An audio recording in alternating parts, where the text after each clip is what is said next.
നാട്ടിലും മറുനാട്ടിലുമായി ഈ ദിവസങ്ങളിൽ ട്രെൻഡിംഗ് ആയ ഒരുപിടി വിശേഷങ്ങളുമായി 24news.comന്റെ ഈ ലോകം ഈ ആഴ്ച എന്ന പരിപാടിയിലേക്ക് സ്വാഗതം.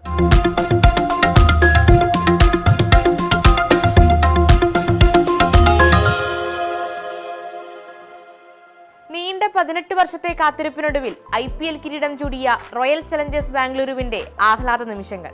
കൊച്ചി തീരത്തെ നടുക്കിയ കപ്പലപകടം. താൻസാനിയക്കാരനായ ഒരു പാട്ടുകാരൻ മലയാളികളുടെ പ്രിയപ്പെട്ട ഉണ്ണിയേട്ടനായി മാറിയ കഥ. PV അൻവറിന്റെ ഫേസ്ബുക്ക് ജീവിതത്തിന്റെ ബാക്കി പത്രവും. ഈ ആഴ്ചയും കാത്തിരിക്കുന്നത് നിരവധി വിശേഷങ്ങൾ. ആദ്യം വരുന്നത് കൊച്ചി തീരത്തെ കപ്പൽ അപകടത്തിലേക്കാണ്. കപ്പലപകടം ചില്ലറ ആശങ്കയൊന്നുമല്ല കേട്ടോ ഉണ്ടാക്കിയത്. ഈ കണ്ടെയ്നറുകളിലെ രാസവസ്തുക്കൾ കടലിൽ കലരുമോ, കടൽ മത്സ്യം സുരക്ഷിതമാണോ, അങ്ങനെ പല ചോദ്യങ്ങളും ഇപ്പോഴും ഉയരുന്നുണ്ട്. എന്നാൽ ഈ കണ്ടെയ്നറുകൾ കടലിൽ വീഴുന്നത് ആദ്യ സംഭവമല്ല കേട്ടോ. മുന്നേയും അപകടകരമായ ചരക്കുകൾ കടലിൽ വീണിട്ടുണ്ട്. ആ കണക്കുകളിലേക്കാണ് ഇനി ഹരിഷ്മ തയ്യാറാക്കിയ റിപ്പോർട്ടിലേക്ക്.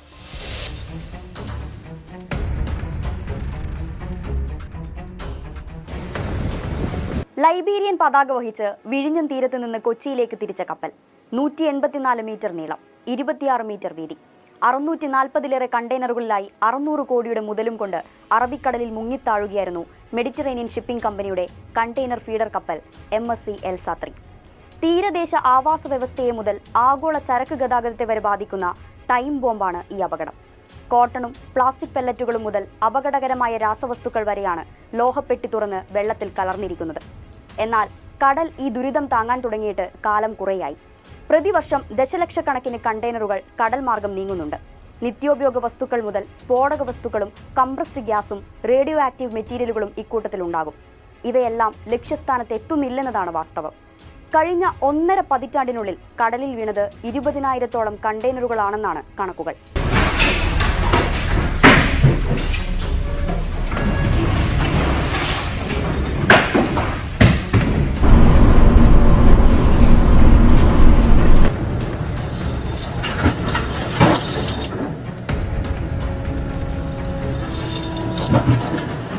അസംസ്കൃത വസ്തുക്കളും നിത്യോപയോഗ സാധനങ്ങളും നിറച്ച് പ്രതിവർഷം 250 ദശലക്ഷം കണ്ടെയ്നറുകളാണ് സമുദ്രങ്ങൾ മുറിച്ചു കടക്കുന്നത്.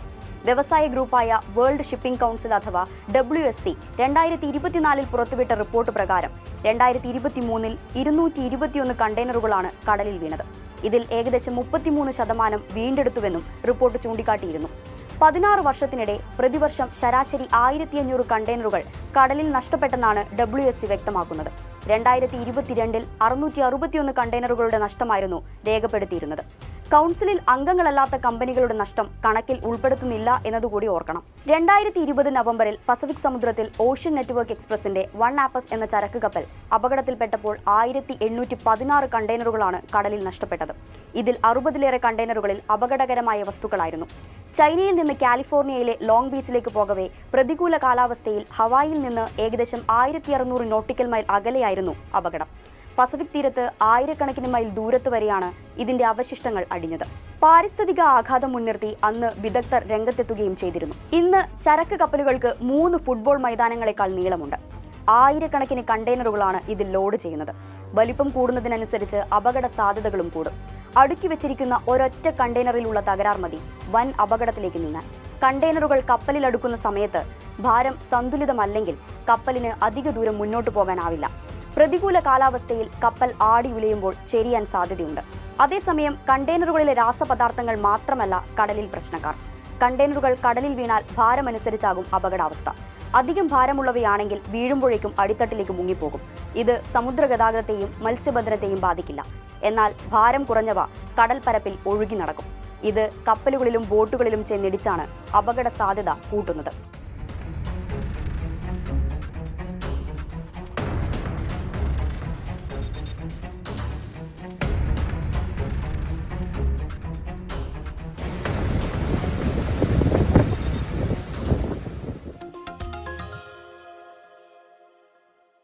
നമ്മുടെ മലയാളം സോഷ്യൽ മീഡിയയിൽ ഒരേയൊരു കടന്നൽ രാജാവേ ഉള്ളൂ, PV അൻവർ. ആദ്യം പിണറായി വിജയനെ പിതൃതുല്യനെന്ന് വിളിച്ച് പിന്നീട് പിണറായിസത്തിനെതിരെ പോരാടി കൊണ്ടാടിയവരുടെ പരിഹാസ കഥാപാത്രമായി മാറിയ PV അൻവറിന്റെ ഫേസ്ബുക്ക് ജീവിതത്തെക്കുറിച്ച് ജയേഷ് കൃഷ്ണൻ പറയും. സോഷ്യൽ മീഡിയ വളർത്തിയ രാഷ്ട്രീയ താരമാണ് PV അൻവർ. മീഡിയയുടെ തണലിൽ വളർന്ന അൻവറെ അതേ സോഷ്യൽ മീഡിയ തന്നെ തകർത്തു. നിലമ്പൂരിൽ PV അൻവർ ഇടത് സ്വതന്ത്രനായി മത്സരിക്കാൻ എത്തുന്ന കാലം സോഷ്യൽ മീഡിയ പച്ച പിടിച്ചു തുടങ്ങിയ കാലം കൂടിയായിരുന്നു. സോഷ്യൽ മീഡിയയെ ഇടതു പോരാളികൾ ആദ്യം അംഗീകരിക്കാൻ തയ്യാറായില്ലെങ്കിലും പിന്നീട് ചുമരിൽ എഴുതുന്നതിലും കൂടുതൽ ആളുകൾ സോഷ്യൽ മീഡിയയിലെ വാളിൽ പോസ്റ്റുന്നതാണ് എന്ന് കണ്ടെത്തിയ തെരഞ്ഞെടുപ്പായിരുന്നു 2016-ലും 2021-ലും നടന്നത്. രാഷ്ട്രീയ കേരളത്തിന് അപരിചിതനായിരുന്നു അൻവർ. എന്നാൽ നിലമ്പൂരിൽ ആര്യാടന്റെ സാമ്രാജ്യം തകർത്ത് MLA ആയതോടെ ഇടത് കേന്ദ്രത്തിൽ ഇഷ്ടതാരമായി അൻവർ വളർന്നു. ഇതോടൊപ്പം PV അൻവർ എന്നും വിവാദങ്ങളുടെ കൂടപ്പിറപ്പായി മാറുകയായിരുന്നു. LDF സ്വതന്ത്രനായാണ് അൻവർ നിലമ്പൂരിൽ നിന്ന് തെരഞ്ഞെടുക്കപ്പെട്ടതെങ്കിലും പൂർവാശ്രമത്തിൽ കോൺഗ്രസ്സുകാരനായിരുന്നു അൻവർ. പൂർവാശ്രമത്തിൽ കർഷക ഉടമയായിരുന്നു. വ്യവസായിയും സ്വർണ്ണഖനി ഉടമയുമായി അദ്ദേഹം പിന്നീട് അറിയപ്പെട്ടു. കോഴിക്കോട് ജില്ലയിലെ മലയോര മേഖലയായ കക്കാടംപൊയിലിൽ വാട്ടർ പാർക്ക് നിർമ്മിച്ച് വികസന നീക്കങ്ങൾക്ക് ശ്രദ്ധേയമായ സംഭാവനകൾ നൽകാനുള്ള നീക്കങ്ങൾക്ക് തിരിച്ചടി കിട്ടിയതോടെയാണ് PV അൻവർ ജനശ്രദ്ധയെ ആകർഷിക്കുന്നത്. മലയിടിച്ചിലും വെള്ളപ്പൊക്കവും തുടങ്ങിയ പ്രകൃതി ദുരന്തങ്ങൾ ആവർത്തിക്കാൻ തുടങ്ങിയ 2017-ലാണ് അൻവറിന്റെ കക്കാടംപൊയിലെ വാട്ടർ പാർക്ക് വിവാദത്തിലാവുന്നത്.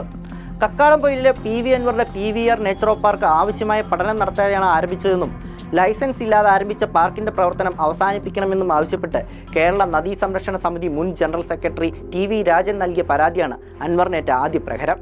പിന്നാലെ അൻവറിനെതിരെ കോൺഗ്രസ് സോഷ്യൽ മീഡിയയിൽ ക്യാമ്പയിൻ ആരംഭിച്ചതോടെ CPM അൻവറിനെ പിന്തുണച്ച് രംഗത്തെത്തി. അനധികൃത പാർക്ക് അടച്ചുപൂട്ടാനും തടയണ പൊളിച്ചു മാറ്റാനും കോടതി ഉത്തരവിടുന്നതുവരെ സോഷ്യൽ മീഡിയയിൽ ഇടതു സഹയാത്രികർ അൻവറിന്റെ സംരക്ഷകരായി ഉണ്ടായിരുന്നു. അൻവർ MLA ആയിരിക്കെ ആഫ്രിക്കയിൽ സ്വർണ്ണഖനി ആരംഭിച്ചതും മണ്ഡലത്തിൽ MLA-യുടെ സാന്നിധ്യം ഇല്ലാതായതും വൻ വിവാദങ്ങൾക്ക് വഴിവെച്ചിരുന്നു. MLA കാണാനില്ലെന്ന് കാണിച്ച് യൂത്ത് കോൺഗ്രസ് മണ്ഡലത്തിൽ പരക്കെ പോസ്റ്റർ ഒട്ടിച്ചു. 2ാം തവണ നിലമ്പൂരിൽ നിന്ന് വിജയിച്ച അൻവർ മറ്റ് MLA-മാർക്കൊപ്പം സത്യപ്രതിജ്ഞ ചെയ്യാൻ ഉണ്ടായിരുന്നില്ല. അദ്ദേഹം ആഫ്രിക്കയിൽ നിന്നും പിന്നീടാണ് കേരളത്തിലെത്തിയത്. സ്പീക്കർക്ക് മുൻപാകെ പ്രത്യേകം സത്യപ്രതിജ്ഞ ചെയ്യുകയായിരുന്നു. പ്രതിവർഷം അൻവറിനെതിരെ സോഷ്യൽ മീഡിയയിൽ വിമർശനങ്ങളുമായി രംഗത്തെത്തിയെങ്കിലും വിമർശനത്തിന്റെ മൊഴിയൊടിക്കാൻ അൻവറിന് സോഷ്യൽ മീഡിയയിലെ പോരാളികളുടെ സഹായത്തോടെ കഴിഞ്ഞിരുന്നു. നിരവധി ആരോപണങ്ങൾ പ്രതിപക്ഷ നേതാക്കൾക്കെതിരെ അൻവർ ഉയർത്തി. പ്രതിപക്ഷ നേതാവ് VD സതീശൻ 150 കോടി രൂപ കൈക്കൂലി വാങ്ങിയതായും ഈ പണം ബാംഗ്ലൂരിലേക്ക് മീൻവണ്ടിയിൽ കൊണ്ടുപോയെന്നടക്കമുള്ള ആരോപണങ്ങൾ ഉന്നയിച്ച് നിയമസഭയിലായിരുന്നു. ഗുരുതര ആരോപണങ്ങൾ ഉന്നയിക്കുകയും സോഷ്യൽ മീഡിയ ഇത് ആഘോഷമാക്കി മാറ്റുകയായിരുന്നു അൻവറിന്റെ ശൈലി. വിവാദങ്ങളിൽ നിന്ന് വിവാദങ്ങളിലേക്ക് യാത്ര ചെയ്യുമ്പോഴും അൻവർ മീഡിയയെ കൃത്യമായി ഉപയോഗിച്ചു. ഇടതുപക്ഷത്തിന്റെ ഭാഗമായിരിക്കുമ്പോഴും പിണറായി വിജയനെയും സംസ്ഥാന സർക്കാരിനെയും വെല്ലുവിളിച്ച് നിരന്തരം വാർത്താ സമ്മേളനങ്ങളുടെ അൻവർ തീപ്പന്തമായപ്പോഴും സോഷ്യൽ മീഡിയയായിരുന്നു അൻവറെ ഏറ്റെടുത്തതും വളർത്തിയതും. PV അൻവറിന്റെ ഓരോ വാർത്താ സമ്മേളനങ്ങളും കേരള രാഷ്ട്രീയത്തിൽ വൻ ചലനങ്ങൾ ഉണ്ടാക്കി. മുഖ്യമന്ത്രിയും ആഭ്യന്തര വകുപ്പും കടുത്ത പ്രതിരോധത്തിലായി. സോഷ്യൽ മീഡിയയുടെയും മറ്റു മീഡിയകളുടെയും പ്രധാന വാർത്താ താരമായി അൻവർ വളർന്നുകൊണ്ടേയിരുന്നു. പശ്ചിമ ബംഗാൾ CPM-ൽ നിന്നും സമരത്തിലൂടെ പിടിച്ചെടുത്ത മമതാ ബാനർജിയുടെ രാഷ്ട്രീയത്തോടൊപ്പം ചേരാൻ തീരുമാനിച്ച അൻവർ കേരളത്തിൽ പിണറായിസം അവസാനിപ്പിക്കുമെന്ന പ്രഖ്യാപനം നടത്തി. MLA സ്ഥാനം രാജിവെച്ച് നിലമ്പൂരിൽ ഉപതെരഞ്ഞെടുപ്പിന് വഴിയൊരുക്കി. പിണറായി സർക്കാരിന്റെ തകർച്ചയുടെ ആരംഭം നിലമ്പൂരിൽ നിന്നായിരിക്കുമെന്ന് അദ്ദേഹം പ്രഖ്യാപിച്ചു. UDF-ലേക്ക് പ്രവേശിച്ച് അടുത്ത ടൈമിൽ ഭരണത്തിന്റെ ഭാഗമാവാൻ ആഗ്രഹിച്ച അൻവറിന്റെ സ്വപ്നങ്ങൾക്ക് തിരിച്ചടി കിട്ടി. UDF വാതിൽ കൊട്ടിയടച്ചു. ഇതോടെ നിരാശനായ അൻവർ പ്രതിപക്ഷ നേതാവിന്റെ മുഖ്യ എതിരാളിയായി. മുഖ്യ എതിരാളി പിണറായി വിജയൻ എന്നത് മാറി. നിലമ്പൂരിൽ സ്ഥാനാർത്ഥിയാണ് ഇപ്പോൾ PV അൻവർ. സോഷ്യൽ മീഡിയയെ സമർത്ഥമായി ഉപയോഗിക്കുന്ന CPM-ന്റെ യുവരക്തം M സ്വരാജാണ് എതിരാളി. സോഷ്യൽ മീഡിയയ്ക്കപ്പുറം നേരിട്ടുള്ള പ്രകടനമാണ് വോട്ടായി മാറുകയെന്ന് കരുതുന്ന ആര്യാടൻ ഷൗക്കത്താണ് മറ്റൊരു എതിരാളി. ലാഭകരമല്ലാത്തതിനാൽ ആദ്യം മത്സരിക്കേണ്ടതില്ലെന്ന് തീരുമാനിച്ച BJP-യും സ്ഥാനാർത്ഥിയെ പ്രഖ്യാപിച്ചു കഴിഞ്ഞു. ഇതോടെ നിലമ്പൂർ ഉപതെരഞ്ഞെടുപ്പിൽ ചതുഷ്കോണ മത്സരമാണ് അരങ്ങേറുക എന്നത് വ്യക്തം.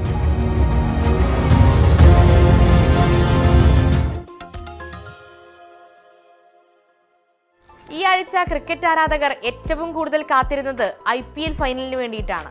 ഒടുവിൽ നീണ്ട 18 വർഷത്തെ കാത്തിരിപ്പിനൊടുവിൽ IPL കിരീടത്തിൽ മുത്തമിട്ട റോയൽ ചലഞ്ചേഴ്സ് ബാംഗ്ലൂരുവിന്റെ കാഴ്ചകളും വിശേഷങ്ങളുമായി കിഷോർ തോമസ് ചേരും.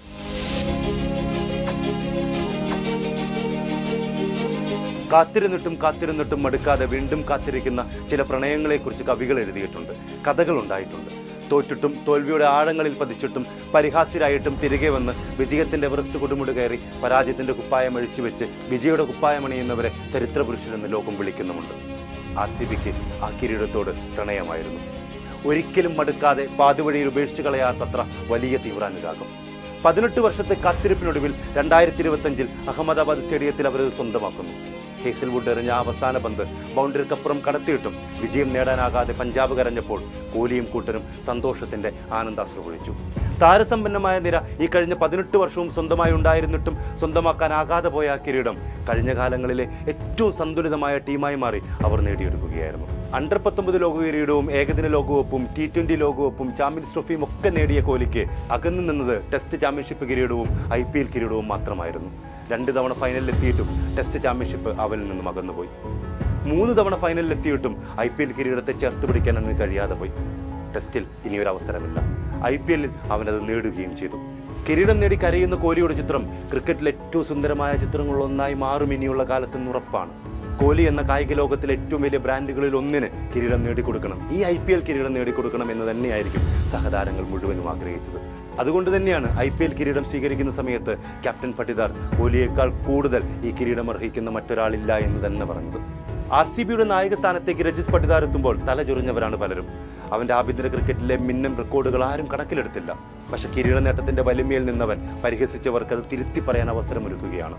ഈ സാല കപ്പ് നംദേ എന്ന IPLലെ ലോക കായിക ചരിത്രത്തിലെ തന്നെ ഏറ്റവും വലിയ ട്രോളായി മാറിയൊരു വരി കിരീട നേട്ടത്തിന് ശേഷം RCB ആരാധകർക്ക് മുമ്പിൽ ഉറക്കെ പറയുമ്പോൾ ഒരിക്കലും വിട്ടുപിരിയാത്ത ആരാധകർക്ക് അതൊരിക്കലും മറക്കാനാവാത്ത അനുഭവമായി മാറിയിട്ടുണ്ടെന്ന് ഉറപ്പാണ്. RCB താരങ്ങളുടെ പ്രകടന മികവിനെ വിശ്വസിക്കുമ്പോഴും ഒരു സംഘമായി ചേർന്ന് നിൽക്കുകയും ചെയ്തു. തല്ലുകൊള്ളികളെന്ന് IPL തുടങ്ങിയ കാലം മുതൽ വിളി കേൾക്കുന്ന RCBയുടെ ബൗളിംഗ് നിരയെ അവർ ഉടച്ചു വാർക്കുകയും ചെയ്തു. 1-2 പേരിൽ മാത്രം കേന്ദ്രീകരിക്കപ്പെട്ടു പോയ കഴിഞ്ഞ കുറച്ചു കാലത്തെ അവരുടെ വിജയ ഫോർമുലയെ മാറുകയും വ്യത്യസ്ത മാച്ച് വിന്നേഴ്സ് ഉണ്ടാവുകയും ചെയ്തു. ഓർക്കണം, കൃണാൽ പാണ്ഡ്യയെ എന്തിനു ടീമിലെടുത്തുവെന്ന് ചോദിക്കുന്നവരെ കൊണ്ടവൻ ടീമിലില്ലായിരുന്നെങ്കിലെന്ന് സ്നേഹപൂർവ്വം ചോദിക്കുന്നതിലേക്ക് കാര്യങ്ങൾ മാറി. കളത്തിലിറങ്ങിയവർക്കും അവസരം ലഭിക്കാതെ പോയവർക്കും കായിക ലോകം കൈയടിക്കുമ്പോൾ RCB നിരയിൽ മറക്കാതെ കൈയടിക്കേണ്ട ഒരാളുണ്ട്, ആൻഡി ഫ്ലവർ. ലോക ക്രിക്കറ്റിലെ തന്നെ ഏറ്റവും അണ്ടർറേറ്റഡായ പരിശീലകനായ അയാൾ RCBയെ ഒരു സംഘമായി ചേർത്ത് നിർത്തുകയും വിജയതൃഷ്ണ അവരിൽ നിറയ്ക്കുകയും ചെയ്തു. ആൻഡി ഫ്ലവറിനൊപ്പം RCBയുടെ മെന്ററും ബാറ്റിംഗ് പരിശീലകനുമായ ദിനേശ് കാർത്തികിനും ഈ വിജയത്തിൽ കൈയടി നൽകുക തന്നെ വേണം. വിജയ നിമിഷം കുറിക്കപ്പെട്ടതിനു ശേഷം ഒരു കുട്ടിയെ പോലെ കോഹ്ലി കരഞ്ഞപ്പോൾ ആരാധകർ മനസ്സിൽ പറഞ്ഞു കാണും, ഇത് കേവലം ഒരു IPL കിരീടമല്ല, അയാൾ കാലങ്ങളായി കേട്ട പഴിയുടെ കടം വീട്ടലാണ്. 2025 ഒരു അത്ഭുത വർഷമാണ്. കത്തിരുന്നവർക്ക്, അതിനായി പണിയെടുക്കുന്നവർക്ക് വിജയങ്ങൾ സമ്മാനിക്കുന്ന ഒരു അത്ഭുത സുന്ദര വർഷം. കരിയറിൽ ആദ്യ കിരീടം സ്വന്തമാക്കിയ ഹാരി കെയ്നും 17 വർഷത്തെ കിരീടമില്ലായ്മ അവസാനിപ്പിച്ച ടോട്ടനവും ആദ്യ കിരീടത്തിൽ മുത്തമിട്ട സണ്ണും 1905 മുതൽ കാത്തിരുന്ന കിരീടം നെഞ്ചോട് ചേർത്ത ക്രിസ്റ്റൽ പാലസും ആദ്യ ചാമ്പ്യൻസ് ലീഗ് നേടിയ PSG-യും ഒടുവിൽ കോഹ്ലിയും RCB-യും അങ്ങനെ എത്രയെത്ര കത്തിരുന്നവർക്ക് വിജയം സമ്മാനിച്ച വർഷം. കോഹ്ലിയുടെ വരികൾ പറഞ്ഞു തന്നെ അവസാനിപ്പിക്കാം. 1% പ്രതീക്ഷ ബാക്കിയുണ്ടെങ്കിൽ ആ 1% പ്രതീക്ഷ മാത്രം മതി 100% വിജയത്തിലേക്കെത്താൻ. കിരീട വിജയത്തിന്റെ കുതിപ്പ് RCB-ക്ക് ഇനി സംഭവിക്കട്ടെ.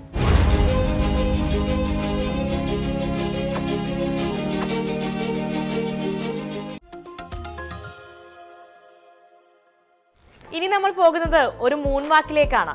മൈക്കിൾ ജാക്സന്റെ മൂൺ വാക്കല്ല കേട്ടോ, ലിജോ ജോസ് പല്ലിശ്ശേരിയുടെ ബാനറിലെത്തിയ പുതിയ മലയാള ചിത്രത്തെക്കുറിച്ചാണ്. കുറച്ച് ചെത്തുപിള്ളേരുടെ ഞെരുപ്പ് പടമായ മൂൺ വാക്കിനെ കുറിച്ച് പൂജ രമേശ് പറയും. 80കളിലെ യുവാക്കളുടെ ജീവിതത്തെ വെള്ളിത്തിരയിലൂടെ തിരികെ കൊണ്ടുവരുന്ന ചിത്രമാണ് മൂൺ വാക്ക്. ബ്രേക്ക് ഡാൻസിനെ ജീവിതത്തിന്റെ ഭാഗമാക്കി മാറ്റിയ ഒരു കൂട്ടം ചെറുപ്പക്കാർ, അവരുടെ ജീവിതത്തിൽ ഉണ്ടാകുന്ന ഉയർച്ചയും താഴ്ചയുമാണ് ചിത്രത്തിന്റെ പ്രമേയം. യുവാക്കളെ ഏറ്റവും കൂടുതൽ ഹരം കൊള്ളിച്ച നൃത്തരൂപമായിരുന്നു മൂൺ വാക്ക്. ചിത്രത്തിന്റെ ടൈറ്റിൽ കേൾക്കുമ്പോൾ തന്നെ പ്രേക്ഷക മനസ്സിലേക്ക് ഓടിയെത്തുന്ന ഒരു പേരുണ്ട്, സാക്ഷാൽ മൈക്കിൾ ജാക്സൺ. ചിത്രത്തിന്റെ പേരിൽ പോലും ആ ആരാധന തെളിഞ്ഞു കാണാം. മൈക്കിൾ ജാക്സൺ എന്ന പേര് പരാമർശിക്കാതെ തന്നെ അദ്ദേഹത്തിനോടുള്ള ആരാധന മനോഹരമായി സിനിമയിൽ പ്രകടിപ്പിച്ചിട്ടുണ്ട്. അതുകൊണ്ട് തന്നെ അദ്ദേഹത്തിനുള്ള ഒരു ട്രിബ്യൂട്ട് കൂടിയാണ് ഈ ചിത്രം. മാജിക് ഫ്രെയിംസ്, ആമേൻ മൂവി മൊണാസ്ട്രി, ഫയർവുഡ് ഷോസ് എന്നീ ബാനറുകളിൽ ലിജോ ജോസ് പെല്ലിശ്ശേരി അവതരിപ്പിച്ച് ലിസ്റ്റിൻ സ്റ്റീഫനും ജസ്നി അഹമ്മദും ചേർന്നാണ് ചിത്രം നിർമ്മിച്ചിരിക്കുന്നത്. നിരവധി പരസ്യ ചിത്രങ്ങളിലൂടെ ശ്രദ്ധേയനായ വിനോദ് AK-യാണ് ചിത്രത്തിന്റെ സംവിധാനം. വിനോദ് AK, മാത്യു വർഗീസ്, സുനിൽ ഗോപാലകൃഷ്ണൻ എന്നിവരുടേതാണ് തിരക്കഥ. തിരുവനന്തപുരം പശ്ചാത്തലമായി ഒരുക്കിയ ചിത്രം പറഞ്ഞു വയ്ക്കുന്നത് ഡാൻസ് മാത്രമല്ല, മറിച്ച് പച്ചയായ ജീവിതങ്ങളുടെ ആവിഷ്കാരം കൂടിയാണ്. മൂൺ വാക്ക് ഒരു ഡാൻസ് സിനിമയല്ല. ചിത്രം പൂർണ്ണമായും ഡാൻസ് സിനിമ ജോണറിലല്ല ഒരുങ്ങുന്നത്. ബ്രേക്ക് ഡാൻസ് സിനിമയുടെ ആശയങ്ങളിൽ ഒരു ഘടകം മാത്രമാണ് എന്നായിരുന്നു ചിത്രത്തെക്കുറിച്ച് സംവിധായകൻ വിനോദ് AK പറഞ്ഞത്. റെട്രോ കാലഘട്ടത്തിലേക്കുള്ള ഒരു തിരിഞ്ഞുനോട്ടമാണ് ഈ ചിത്രം. ഉറ്റ സുഹൃത്തുക്കളായ ഒരു കൂട്ടം ചെറുപ്പക്കാർ നാട്ടിലെ ക്ലബിൽ വാർഷികാഘോഷത്തിന് പോവുകയും അവിടെ നിന്ന് ഒരു പുതിയ നൃത്തരൂപം കാണുകയും ചെയ്യുന്നു. ആ ഡാൻസ് അവരുടെ മനസ്സിൽ കയറിക്കൂടുന്നു. പിന്നീട് അങ്ങോട്ട് അത് പഠിച്ചെടുക്കുക എന്നതായി അവരുടെ ലക്ഷ്യം. ഇവിടെ നിന്നാണ് കഥ വികസിക്കുന്നത്. നിരവധി പ്രതിസന്ധി ഘട്ടങ്ങളിലൂടെ കടന്നു പോകുന്ന ഇവർ സ്വയം നൃത്തം പരിശീലിക്കുകയും മൂൺ വാക്കേഴ്സ് എന്ന പേരിൽ ഗ്രൂപ്പ് ആരംഭിക്കുകയും ചെയ്യുന്നു. ആഗ്രഹങ്ങൾക്ക് പിന്നാലെ പായുമ്പോഴും കുടുംബ സാഹചര്യങ്ങളിൽ മുന്നോട്ട് പോകാനാകാതെ നിൽക്കുന്ന ചെറുപ്പക്കാരുടെ നിസ്സഹായ അവസ്ഥയും ചിത്രം എടുത്തുകാട്ടുന്നു. സ്മാർട്ട് ഫോണോ സോഷ്യൽ മീഡിയയോ ഇല്ലാത്ത കാലഘട്ടത്തിലെ യുവതിയുടെ ജീവിതം വളരെ മനോഹരമായാണ് സംവിധായകൻ ചിത്രത്തിൽ പറഞ്ഞു വെക്കുന്നത്. ചിത്രത്തിലെ നൃത്തച്ചുവടുകൾ പോലെ തന്നെ എടുത്തു പറയേണ്ടതാണ് പ്രശാന്ത് പിള്ളയുടെ മ്യൂസിക്കും. പ്രേക്ഷകരിലേക്ക് ബ്രേക്ക് ഡാൻസിന്റെ ആവേശം നിറയ്ക്കാൻ ഓരോ ബീറ്റുകളിലൂടെയും അദ്ദേഹത്തിന് സാധിച്ചിട്ടുണ്ട്. സിനിമയിൽ ഏറെയും പുതുമുഖങ്ങളാണ് എന്നത് എടുത്തു പറയേണ്ടതാണ്. കൗമാരത്തിന്റെ മുഖമുദ്രയായ പാട്ടും ഡാൻസും പ്രണയവും ഹരമാക്കിയ ചെറുപ്പക്കാരുടെ വേഷം അവർ മികച്ചതാക്കിയിട്ടുണ്ട്. തിരുവനന്തപുരത്തിന്റെ നാട്ടുഭാഷയും 90കളിലെ വസ്ത്രധാരണവും ഹെയർ സ്റ്റൈലുമെല്ലാം തനിമ നഷ്ടപ്പെടാതെ ചിത്രത്തിൽ എത്തിച്ചിട്ടുണ്ട്. Step up 3D, anybody can dance പോലുള്ള ചിത്രങ്ങൾ വന്നപ്പോൾ മലയാളത്തിൽ ഇതുപോലൊരു ചിത്രം എന്ന ചോദ്യത്തിനുള്ള ഉത്തരം കൂടിയാണ് മൂൺ വാക്ക്. അനുനാഥ്, സുജിത് പ്രഭാകർ, ഋഷി കൈനികര, സിദ്ധാർത്ഥ് ബാബു, മനോജ് മോസസ്, സിബി കുട്ടപ്പൻ, പ്രേം ശങ്കർ എന്നിവർക്കൊപ്പം മീനാക്ഷി രവീന്ദ്രൻ, ശ്രീകാന്ത് മുരളി, സഞ്ജന ദാസ്, വീണ നായർ എന്നിവരും ചിത്രത്തിലെ പ്രധാന വേഷങ്ങളിലെത്തുന്നു.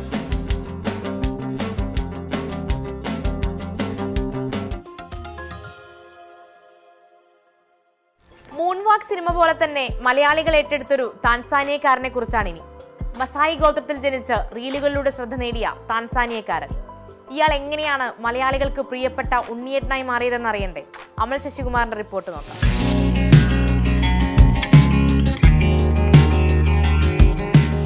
ഒരു സെൽഫി ചോദിച്ച് ആർത്തു വിളിക്കുന്ന ജനക്കൂട്ടത്തിനിടയിലൂടെ മെലിഞ്ഞ ഉയരമുള്ള ആ ചുരുളൻ മുടിക്കാരൻ നടന്നു നീങ്ങി.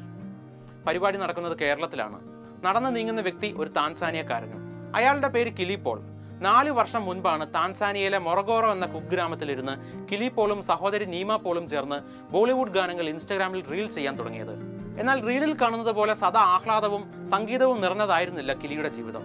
കൃഷിക്കാരാണ് കിലിയുടെ കുടുംബം. കൃഷിപ്പണിക്കും കന്നുകാലി മേക്കലിനും ഇടയിലാണ് ഇരുവരും റീൽ ചെയ്യാൻ സമയം കണ്ടെത്തിയത്. അവർ താമസിക്കുന്ന ഗ്രാമത്തിൽ വൈദ്യുതി എത്തിയിട്ടില്ല. അതുകൊണ്ട് 10 കിലോമീറ്റർ അകലെയുള്ള അയൽ ഗ്രാമത്തിൽ ചെന്നാണ് ഫോൺ ചാർജ് ചെയ്യുന്നത്. താൻസാനിയയിലെ മസായി ഗോത്രത്തിന്റെ പരമ്പരാഗത വേഷമിട്ടുള്ള ഇരുവരുടെയും പ്രകടനത്തിൽ ഇന്ത്യക്കാർക്ക് എന്തോ ഒരു പെക്യൂലിയാരിറ്റി തോന്നിയിരിക്കണം. സംഗതി അങ്ങ് ഹിറ്റായി. രത്തൻ ലംബിയാൻ എന്ന ഗാനത്തിൽ ലിപ്സിങ്ക് ചെയ്ത വീഡിയോ ഇന്ത്യയാകെ ശ്രദ്ധ നേടി. ചെറുപ്പം മുതൽ ഹിന്ദി സിനിമകൾ കണ്ടാണ് താൻ വളർന്നതെന്നും കിലിപോൾ പറയുന്നു. ഹിന്ദി ഗാനങ്ങളൊക്കെ ഹിറ്റായതോടെ പതിയെ സൗത്ത് ഇന്ത്യൻ ഗാനങ്ങൾക്ക് വേണ്ടിയും കിലി വീഡിയോ ചെയ്തു തുടങ്ങി. അവയെല്ലാം മിന്നൽ വേഗത്തിൽ ഹിറ്റുമായി. കൃത്യമായ ലിപ്സിങ്കിങ്ങും അനുയോജ്യമായ മുഖഭാവങ്ങളുമാണ് കിലിയുടെ വീഡിയോയുടെ മുഖ്യ ആകർഷക ഘടകം. ഒപ്പം അനായാസം വഴങ്ങുന്ന അത്യുഗ്രൻ ഡാൻസ് നമ്പറുകളുമുണ്ട്. 2022 താൻസാനിയയിലെ ഇന്ത്യൻ ഹൈക്കമ്മീഷൻ അദ്ദേഹത്തെ ആദരിച്ചു. ഇന്ത്യൻ പ്രധാനമന്ത്രി നരേന്ദ്രമോദിയും അഭിനന്ദിച്ചു. ഒരു ഇൻഫ്ലുവൻസറായി മാറിയതുകൊണ്ട് മാത്രമാണ് തന്റെ കുടിലിൽ നിന്ന് പുതിയൊരു ഭവനമെന്ന സ്വപ്നത്തിലേക്ക് കിലിക്കെത്താനായത്. മാലോകർക്ക് അയാൾ കിലിപോൾ ആയിരിക്കും, എന്നാൽ മലയാളികൾക്ക് ഉണ്ണിയേട്ടനാണ്. കേരളത്തിന്റെ പരമ്പരാഗത വസ്ത്രങ്ങൾ അണിഞ്ഞ് കിലിപോൾ നിരവധി ചിത്രങ്ങളും വീഡിയോകളും കൂടി പങ്കുവച്ചതോടുകൂടി മലയാളികൾ അങ്ങേരെ ഏറ്റെടുത്തു. പൂമാനമേ എന്ന ഗാനമാണ് കിലിയുടേതായി ആദ്യമായി ഹിറ്റായ മലയാളം ഗാനം. അതിപ്പോൾ നരിവേട്ടയിലെ മിന്നൽ വള വരെ എത്തി നിൽക്കുന്നു. അവസാനം കേരളവും കിലിപോളും തമ്മിലുള്ള ബന്ധം മലയാളികൾ മുൻകൈ എടുത്ത് അദ്ദേഹത്തിന്റെ ജീവിതം സിനിമയാക്കുന്നത് വരെ എത്തി. മസായി വാരിയർ എന്ന് പേരിട്ടിരിക്കുന്ന ചിത്രം ഒക്ടോബറിൽ ചിത്രീകരണം ആരംഭിക്കും. കിലിപോൾ അതിഥിയായെത്തിയ ഫ്ലവേഴ്സ് ടോപ്പ് സിംഗർ എപ്പിസോഡിനും പ്രേക്ഷകർ വമ്പൻ വരവേൽപ്പായിരുന്നു നൽകിയത്. ടോപ്പ് സിംഗർ വേദിയിൽ റിമി ടോമിക്കൊപ്പം അദ്ദേഹം പാടി നൃത്തം ചെയ്യുന്ന വീഡിയോ 40 ലക്ഷം പേരാണ് കണ്ടത്. ഒരു മലയാളി കുട്ടിയെ വിവാഹം ചെയ്ത് ഇവിടെ തന്നെ സ്ഥിരതാമസമാക്കണമെന്നാണ് ഇപ്പോൾ കിലിയുടെ ആഗ്രഹം. The Malayalam music, I feel like it sounds like different. I think Malayalam is most difficult language. Yes, but it catches me when they sing. Yeah, so that's why I fall in love. If you learn Malayalam, you can talk any language. Yes.